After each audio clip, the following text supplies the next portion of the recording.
A questão da antítese para a teologia de Cornelius Van Til é fundamental, porque, segundo ele, então, você não faz teologia ou apologética ou defesa da fé de modo neutro, tá? Não há um terreno neutro e não existiriam fatos brutos que você está interpretando a partir de um ponto de partida neutro. Não seria isso, tá? Segundo Van Til, os fatos do universo já são interpretados por Deus. E ao fazer teologia, então, eles devem corresponder com esses fatos, ou ela deve corresponder com esses fatos. Ao defender a fé, esses fatos correspondem, então, assim. Então, cada fato, cada interpretação e cada ponto do universo revela o pacto de Deus. E cada homem vivendo no universo é responsável por ser o uso dos fatos, das leis da interpretação. Então, posto simplesmente, segundo Van Til, os homens, todos os homens, são cumpridores da aliança ou violadores da aliança. O resultado disso, para Van Til, é uma antítese, uma absoluta antítese ética. Os homens não somente têm os epistemologias diferentes, o cristão e o não cristão, mas também eles têm padrões éticos distintos. Embora os cristãos e os não cristãos não tenham uma diferença metafísica, porque eles são imagens de Deus, são criaturas de Deus, ambos possuem um desacordo epistemológico. Ou seja, quanto ao modo de conhecer e de interpretar os fatos, de maneira que existem conflitos entre eles. Então, quando você pega uma teologia realizada por um incrédulo, ele vai acertar aqui e acolá, porque ele é criatura de Deus, ele está no universo de Deus, nas leis de Deus, e ele interpreta certos fatos corretamente, mas ele não interpreta o quadro todo. Por causa desse desacordo epistemológico, do princípio de autonomia, ele não vai conseguir fazer essa unificação do seu sistema, ok? Van Til diz lá no seu Meu Credo, né? Meu entendimento da relação entre o cristão e o não cristão, filosoficamente falando, ambos têm pressuposições sobre a natureza da realidade. Ambos afirmam que seus posicionamentos estão de acordo com os fatos. Ambos afirmam que seus posicionamentos são racionais. Então, essa postura deve ficar claro na hora de fazer teologia. Se você está fazendo teologia a partir de um ponto neutro, ou supostamente neutro, a sua teologia não corresponderá à revelação. E quando você acertar, né, é porque a própria revelação é clara o suficiente para que você possa acertá-la, ok? Um outro ponto, uma teologia e apologética pressuposicionais. Não mudou.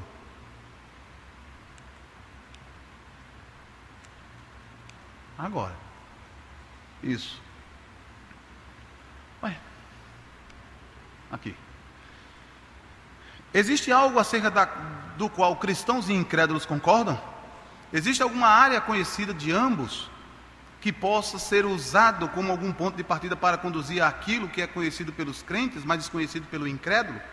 Ele diz: argumentar por pressuposições é ressaltar os princípios epistemológicos e metafísicos que sustentam e controlam cada método. Então, quando vocês leem agora a teologia sistemática do professor Franklin e do Alan White, aquela parte introdutória, é por conta disso. Ele está revelando, deixando claro qual é o método que ele utilizará. Está ficando claro para o leitor qual é o seu ponto de partida, quais são as suas pressuposições e como ele formulará essa sistemática, ok? Então, essa tentativa de Van Til é perceptível e deveria ser resgatada por nós. O tipo de método, o método que eu utilizo para fazer teologia diz muito da minha teologia, tá? Um outro ponto, uma teologia e apologética pressuposicionais, o ponto de partida. Esse palavrão aí, né? Anknüpfungspunkt. Essa palavrinha aí, Fungspunkt, né? Era usada no liberalismo, né? Não sei se é o Kuhlmann ou Brunner que utiliza essa palavra. Não me lembro ao certo. Essa palavra é tão importante que contam uma história sobre Van Til, é que ele havia marcado a prova numa sala de aula e ele não lembrava da prova. E aí, quando ele entrou em sala de aula, os alunos bondosamente lembraram a ele da prova. Ele não tinha preparado a prova. Então ele foi lá no quadro e escreveu lá essa palavrinha, Ac nunc func punct. E saiu, pronto. Os alunos deveriam discorrer sobre isso. É o ponto de contato. Se o cristão e o não cristão possuem pontos de partida diferentes, como é possível então fazer teologia ou defender a fé nesse caso? Van Til vai entender que deve haver algum ponto de contato, tá? Ou um terreno comum entre o não cristão e o cristão, a fim de que a defesa do teísmo faça sentido. Há quem diga que não exista, Van Til não defenda que haja um terreno em comum. Não, ele não coloca esse terreno comum nos fatos, na lógica, na moral, na razão, não coloca nesses lugares. O que ele vai entender, à luz da sua metafísica, da distinção criador-criatura e da aliança de Deus com o homem, é que o ponto de contato não é algo neutro que ambos possam concordar, mas o fato de ambos serem a imagem de Deus ou estarem no universo e sob as leis de Deus. O incrédulo está em contato com a revelação de Deus e cercado por ela, sendo ele mesmo também uma revelação de Deus, e por isso mesmo ele não pode fugir, tá? O incrédulo, no fundo da sua mente, sabe que é criatura de Deus e responsável diante dele. Todo homem em seu íntimo sabe que quebrou a aliança. Então, para Van Til, o incrédulo é desafiado a justificar cada ponto do seu conhecimento e sua interpretação dos fatos dentro do arcabouço epistemológico e metafísico da sua incredulidade. E aí, quando você pega então a teologia de Rudolf Bultmann e pede para ele justificar aquilo de lá, só tem uma solução para ele: é viver existencialmente, como se existisse verdades, como se existisse significado, né? Em outras palavras, o incrédulo, quando ele toma como ponto de partida a sua incredulidade, ele vive como se existisse verdade, como se existisse fatos, como se existisse significado, tá? Quando o incrédulo tenta usar então a lógica, a ciência, a moralidade, quando as teologias sistemáticas fazem esses elementos, ou essas teologias, ou essas doutrinas, sem o pressuposto correto da revelação, eles não têm como justificar. Mas eles precisam tomar emprestado da revelação bíblica, tá? A mesma revelação que eles tentam suprimir.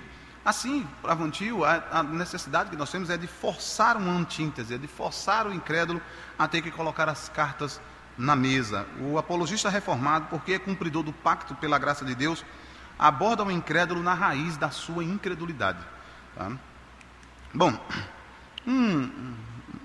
alguns casos aqui, só que a gente já está se aproximando para terminar. Van Til, um evangelista, tá? Ele tinha lá o VDM, Verbum Dei Minister. Irmãos, Van Til era, antes de tudo, um pastor. Ele não era um filósofo. O Lane Craig, no livro Five Views on Apologetic, ele faz uma crítica a Van Til. Essa crítica estava no livro Veracidade da Fé Cristã, Apologética Contemporânea. Mas na segunda edição não tem mais a crítica. Então, o Van Til fazia, o Craig faz uma crítica ao Van Til nesse livro, dizendo que, para todos os efeitos, Van Til não era um filósofo. É claro, irmão, se eu perguntar para você o que é um filósofo, aí eu pergunto, veja, vocês viram aqui, o Dr. Van Til tem formação em filosofia, não tem? Um doutorado em filosofia. Então ele tem a mesma coisa que o Craig tem. Ele escreveu livros na área de filosofia, Deus e o absoluto, tá? Cristo e idealismo, cristianismo e idealismo. Ele interagiu com as filosofias, né? Então também teria, né? Por que ele não foi considerado um filósofo pelo Craig? É porque ele não negociou princípios. A razão é essa. A razão dele não ser considerado o filósofo por parte dos filósofos acadêmicos é porque Van Til tinha um outro ponto de partida. O que eles começam? Começam com a razão autônoma, ou com a revelação natural. Van Til não começava por essa... Mas Van Til também não faria questão de ser chamado de não ser chamado de filósofo. Ele não teria essa preocupação, né? Lendo os seus escritos, a gente percebe o seguinte: ele queria ser fazendeiro, E quando ele foi ser pastor, ele teve dificuldade de querer abrir mão do pastorado. Tal como o Calvino, tá? Que era um pastor de ovelhas, pastor de rebanho, pastor de pessoas. Aqui também. E está uma prova aqui, como alguém com a competência dele, poderia sair para evangelizar em praça pública. Tá? Aqui no quadro de cá, juntamente com alguns outros professores, e ele pregando aqui, ele aqui no cantinho também, pregando em praça pública. Antes de mais nada, Van Til era de fato isso, era um pastor, era um evangelista. Então era um doutor em filosofia pregando em praça pública. Veja que coisa. Impressionante isso. Eu confesso aos irmãos que o meu vínculo de afetividade se deu com ele por causa desse aspecto. Eu poderia ter qualquer outro grande filósofo da história. Tá? E eu tenho, né? Eu sou apaixonado por Heidegger, né? Em termos de filósofo não cristão. Eu gosto. Eita, gravou, já era, né? Eu serei crucificado por ler Heidegger, né? Mas eu tenho interesse por ele. Eu gosto de Anselmo, mas Anselmo era um cristão. Mas essa perspectiva de Van Til, de ser ele um pregador, né? Há uma história que o Scott Oliphant conta, que ele foi visitar, ele não foi aluno diretamente de Van Til, ele diz isso num artigo que consta naquele livretinho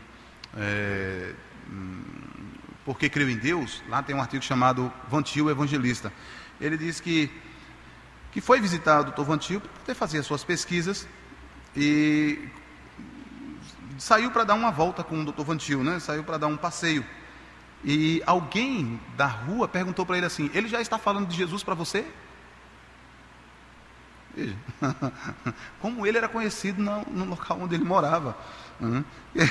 Primeira pergunta que fizeram para ele: ele já começou a falar para você sobre Jesus?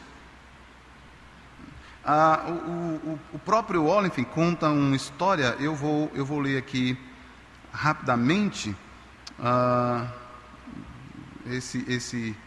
essa história. Eu contei esses dias, mas eu vou somente retomar aqui.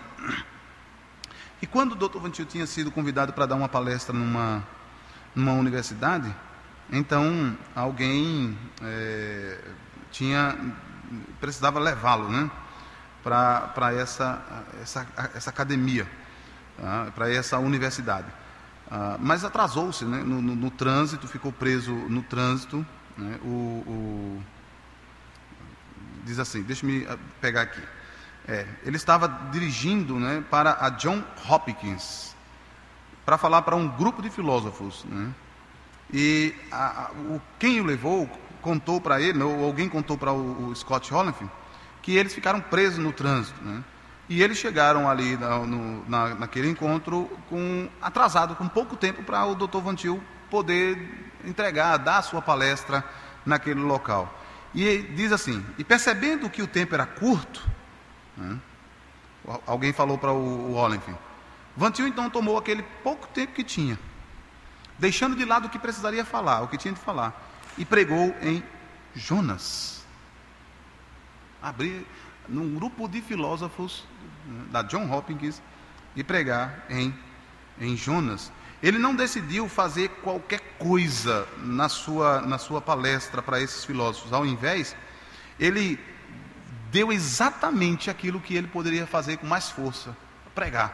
Então, Dr. Van Til era, antes de tudo, então, um pastor, tá? Com competência teológica, com competência filosófica. Eu acho que eu disse aos irmãos ontem que os melhores pensadores da igreja cristã, eles eram pastores.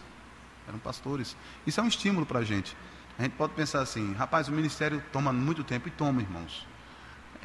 Ter que visitar, é ter que preparar sermão, é ter que correr para batismo de boneca, sepultamento de gato, né? O que aparece, a gente termina correndo, né? Mas isso aí é uma concepção equivocada que muitos da igreja têm, né? Nós fomos chamados como ministros da palavra para pregar a palavra, para se debruçar sobre a palavra, e para aconselhar com a palavra, pregar com a palavra, exortar com a própria palavra, ok?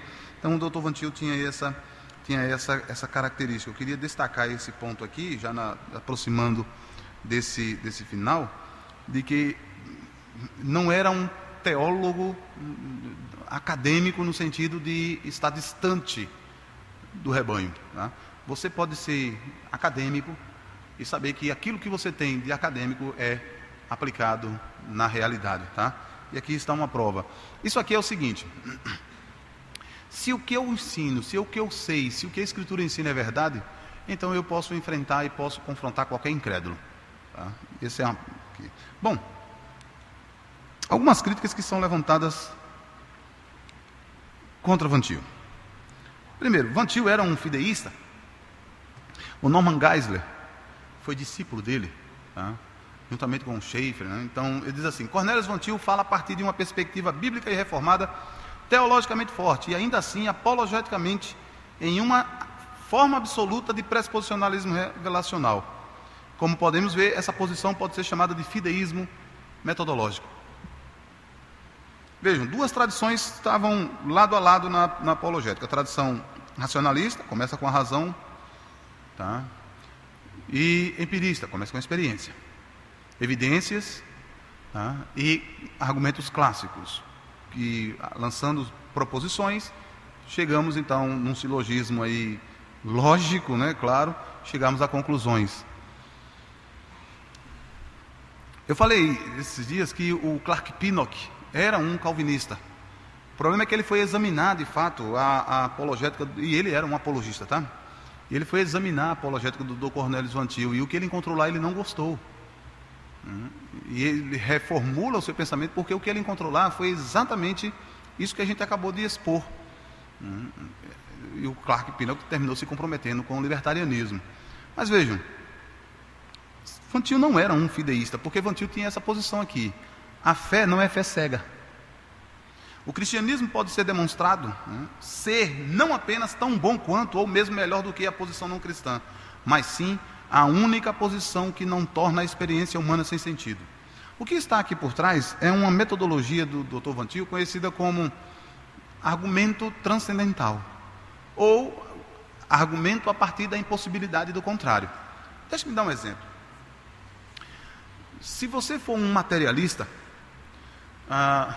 eu vou perguntar para você que tipo de realidade eu posso construir sobre essa premissa de materialismo. Pode me fornecer a lógica? Pode me fornecer ciência? Pode me fornecer conhecimento seguro?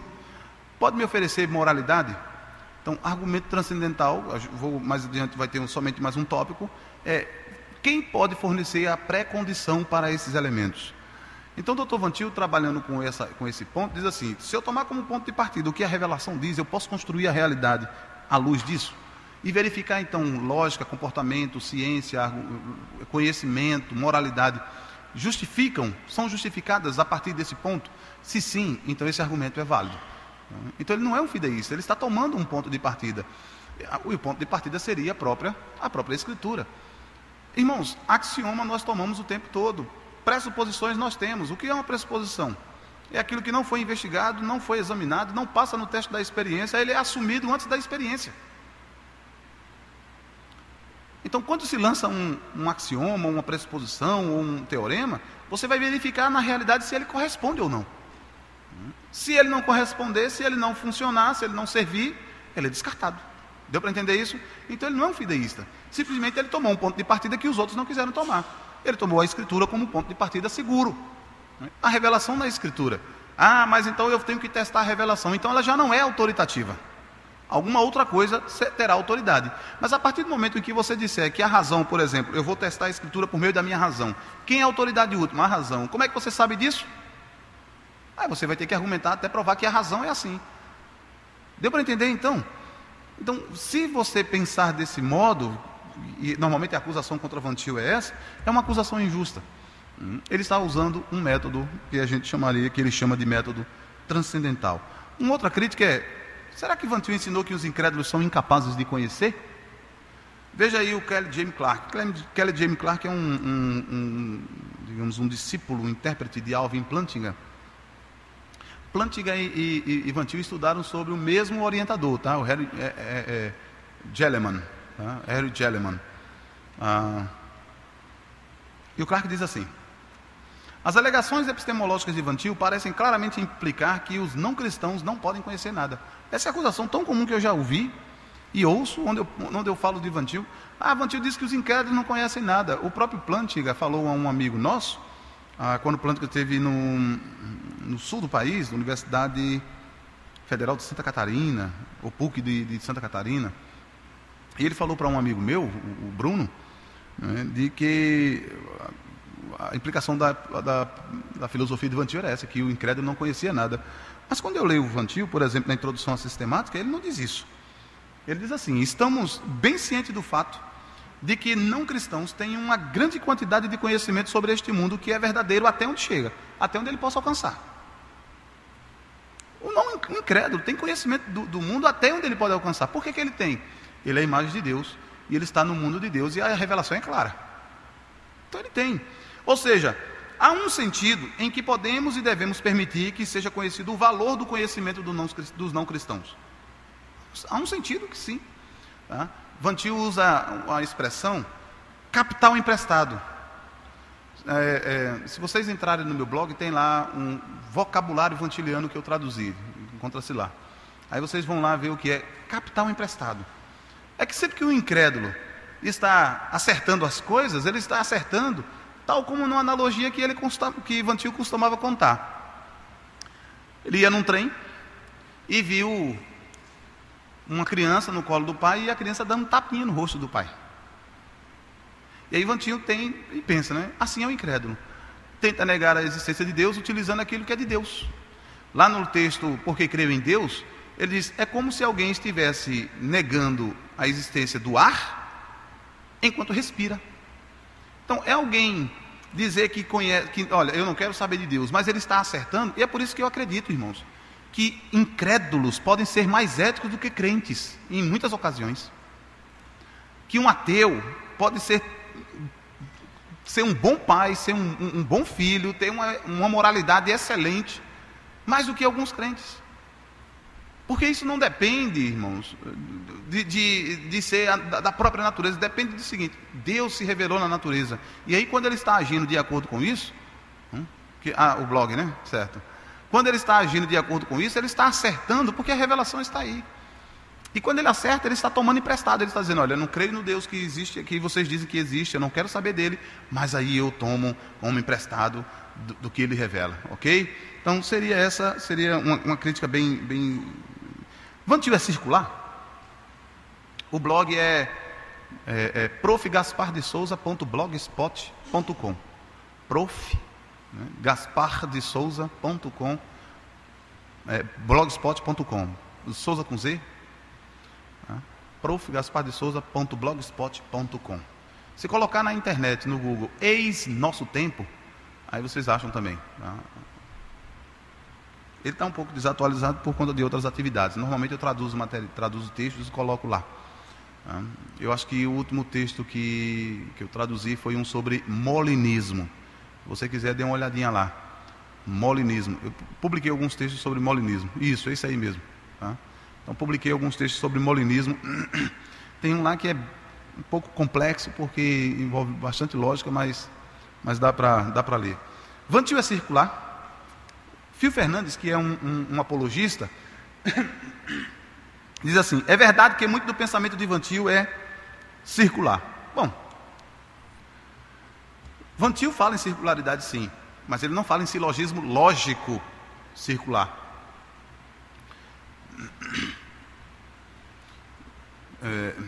Existe um homem verde na Lua, então existe um homem verde na Lua. Isso é circularidade. Tá? Van Til está amparado numa teoria conhecida como teoria da coerência da verdade, ou teoria da correspondência da verdade, porque circularidade nós não conseguimos fugir. Tá? Circularidade, inclusive, é discutido no mundo filosófico por isso. Eu estou preparando um material sobre esse assunto. Eu acho interessante, porque você não consegue fugir da circularidade. As suas conclusões são exatamente para confirmar suas pressuposições. Então, Van Til está amparado numa teoria da coerência da verdade, teoria da correspondência. Van Til se apropria do argumento transcendental. A existência de Deus é um pré-requisito necessário para o conhecimento, a lógica, a ciência e a moral. Dá para construir isso? Dá. Então uma pressuposição é correta. Então não é como diz o John Frame, uma circularidade viciosa. É uma circularidade virtuosa. Não dá para aprofundar muito aqui, mas dá para vocês terem uma ideia de que ninguém escapa da circularidade. Eles só não querem assumir. Então alguém que quer provar a razão, usa a razão para provar a razão. Alguém que quer defender o empirismo, usa a experiência para defender o empirismo. Isso é circularidade, ninguém foge disso, ok? A outra, Van Til é contra a lógica? É o que eu ouço também, né? O Crapton diz assim: sua depreciação da lógica, não apenas o uso incorreto da lógica, mas da própria lógica, é bem conhecido. Irmãos, eu não sei se isso faz sentido à luz dessa outra palavra aqui. O teísmo cristão deveria empregar a lei da não contradição, seja positivamente ou negativamente, como um meio pelo qual sistematizar os fatos da revelação. Sejam esses fatos encontrados no universo ou na Escritura.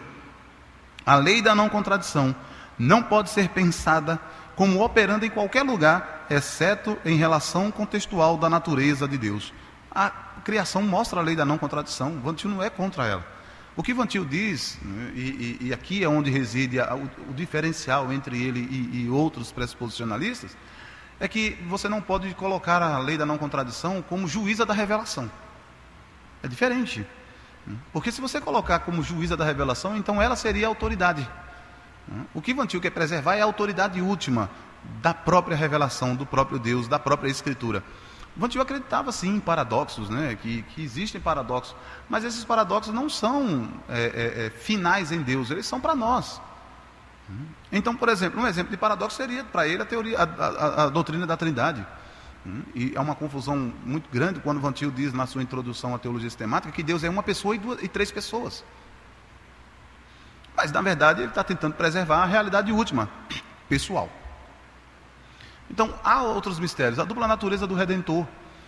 Mas não é uma contradição entre Cristo ser Deus e ser homem. Porque ele é Deus e homem. A Escritura mostra isso, não mostra? Mostra. Tá? Então não é uma contradição. Então Van Til não é contra a lei da não contradição. Ele utiliza. E veja aí, o dom do raciocínio lógico foi dado por Deus ao homem a fim de que ele pudesse ordenar a revelação de Deus por si mesmo.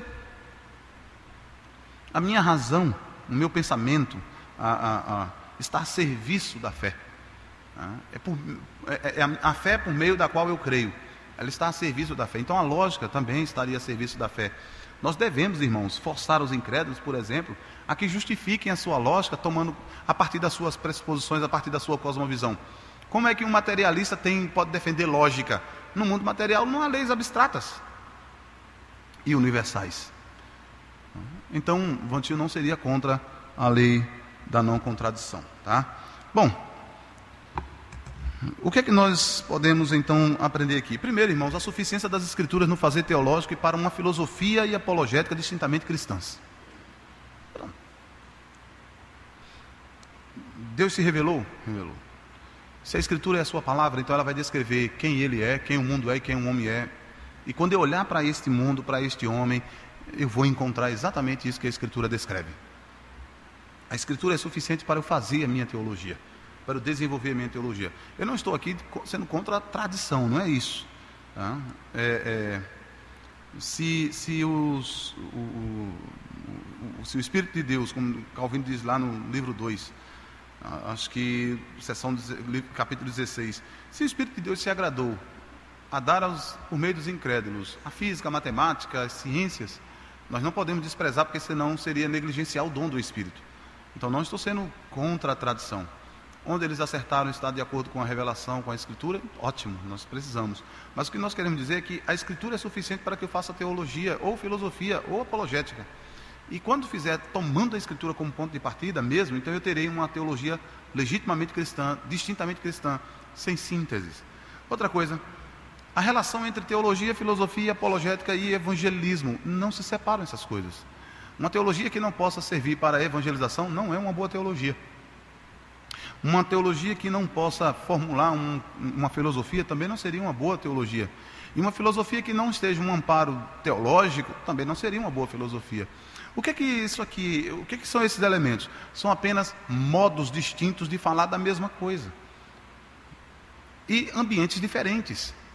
Então, se eu estou num ambiente de evangelização, no dia a dia, como numa praça pública, eu não vou chegar lá e não vou falar sobre supralapsarianismo e infralapsarianismo.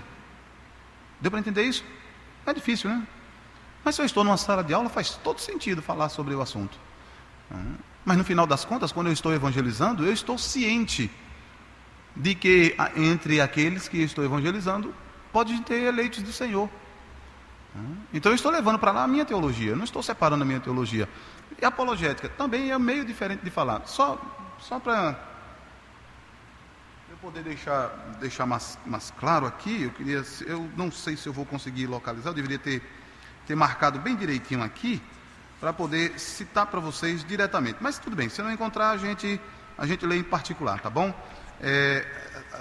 A informação contida aqui pelo Greg Bassen sobre esse assunto é bem interessante. É página 45, Gaspar, está muito longe aqui. Bom, vejam. Teologia e filosofia não podem ser separadas. Não podem ser separadas. E mais adiante, diferentes meios de falar: teologia, filosofia, apologética e o testemunho ou a evangelização, tá? Outro ponto, a necessidade de ressaltar as grandes doutrinas da fé cristã no processo de integração.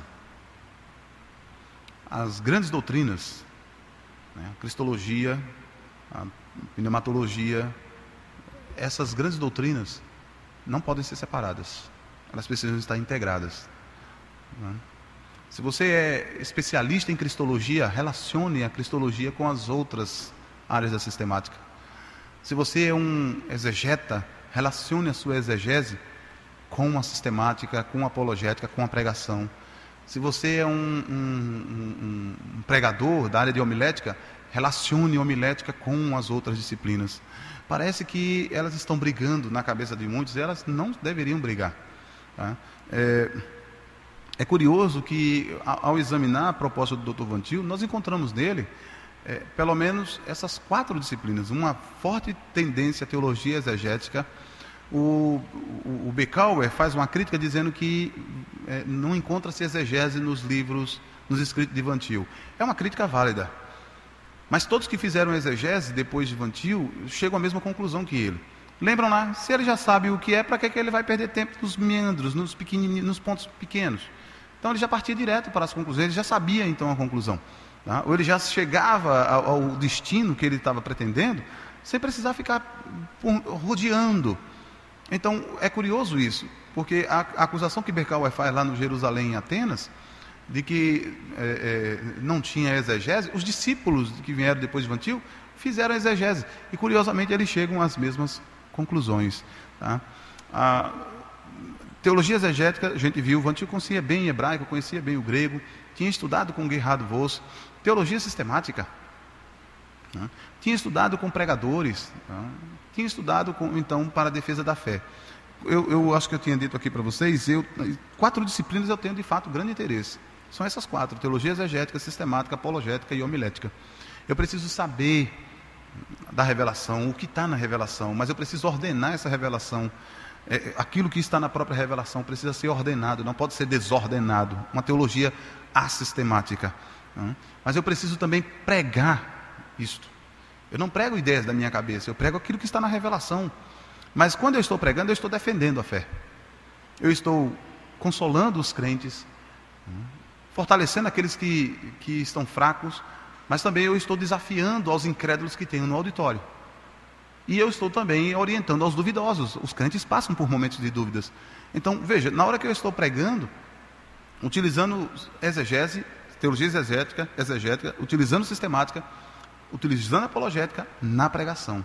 São modos distintos de fazer, de falar, mas eu não posso separar as grandes doutrinas da fé cristã, tá? Eu preciso integrá-las. E essa é a grande proposta, irmãos, da teologia do Franklin Ferreira. E faz isso muito bem. As sessões são bem divididas, né? E todas elas terminam com uma aplicação. Ok? Veja, esse primor de teologia, tá? Integrando as disciplinas. Vocês não encontram a divisão clássica da teologia sistemática. Então vocês encontram as grandes seções: revelação, teontologia, cristologia, pneumatologia, comunhão. Então os assuntos são tratados dentro desses aspectos da doutrina da Trindade, e então a relação das outras disciplinas. Uma teologia que possa ser pregada. É isso que eu aprendo com o Dr. Vantil. Uma teologia que possa ser pregada.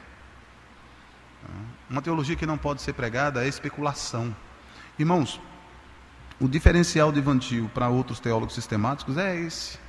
Não é especulativo. Ele está seguindo bem o caminho da teologia reformada. Se vocês abrirem as Institutas, livro 1, seção do capítulo 16, vocês vão encontrar. A teologia reformada é absurdamente contra a especulação. Porque a especulação é tentar investigar aquilo que não foi revelado. Então, eu tenho que ter uma teologia que possa ser pregada. Então, não somente saber o que falar dessa teologia em cada ambiente, num ambiente filosófico, num ambiente apologético, num ambiente evangelístico, mas que ela possa ser pregada, que ela possa alimentar e edificar os crentes, que ela possa confrontar os incrédulos na evangelização diária, na pregação no púlpito.